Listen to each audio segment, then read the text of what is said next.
At the entrance of the renowned American Museum of Natural History is a sign that reads, "Conservation means development as much as it does protection." So what is the relationship between environment and innovation? With the potential for gain, there's also the potential for loss. So the potential for benefit, there's always a potential for harm.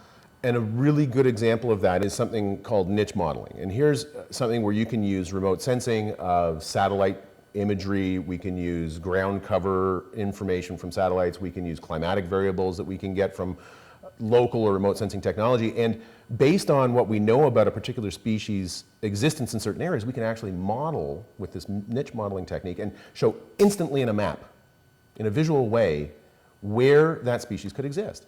Now that can be very, very helpful, for example, to conservation efforts. If you want to know where is the spotted owl or where could it be, or where is, in my case, say the European medicinal leech and where might its habitats be, it sort of points you to where you can find it. The potential nefarious side of that is that with the instant availability of this kind of information in such a quick visual manner, could also tell other people who are collecting these, are in the pet trade, are in the traditional medicine trade, going out and collecting these animals and killing them and using them for whatever purposes in an uncontrolled way. It also could tell them. And so places like the American Museum of Natural History, we try to be very sensitive to how that information is put out, simultaneously being informative to the public, but also trying to be sensitive to the needs of conservation, as an example. We're trying to find some kind of symbiotic balance between man and machine, the environment and innovation, whereby everything is sustainable. One of the examples that's really been haunting me recently is the story of Easter Island, and how in the process of creating these incredible monuments, these masterpieces, they also destroyed their civilization and their environment at the same time. And the question begs to be asked, if that was them, what of us?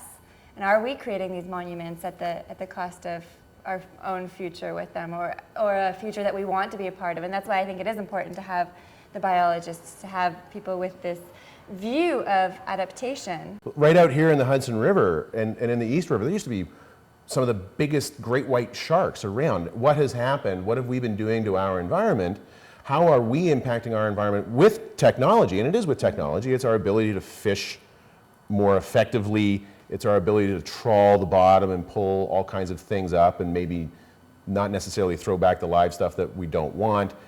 All of our advancements in technology should have, and should, as we go forward, bring some responsibility with it as well, in terms of, well, just because you can doesn't mean you should, because what are you going to do next year when they're gone? As technology is accelerating, our relationship with it has to accelerate as well. We deal with the same sorts of problems with accelerated rates of evolution in genomes and so forth. And I think that may be an organic way to look at it or to try to understand it. It can look really, really scary at first. And a great example is Kudzu, which is a Japanese plant that became invasive in the southern United States. And when it grows, it doesn't have any of the natural pests or predators or what have you around, herbivores. And so it can grow into these huge mats that just completely cover trees and suffocate them, and they don't get any light and the trees will die and so on. And so like maybe a decade ago, people were very concerned about uncontrolled growth of kudzu in the American South. It's actually come all the way up to New York now. We now know, though, that it really only does that in environments that we've disturbed. So it turns out it's an edge species.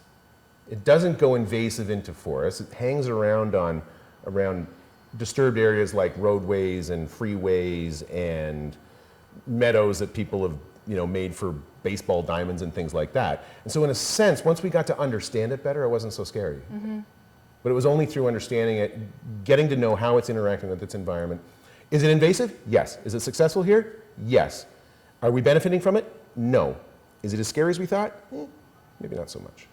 And so how would you relate that to this relationship between humanity and technology? People were afraid of television when it first came out. People were afraid of radio.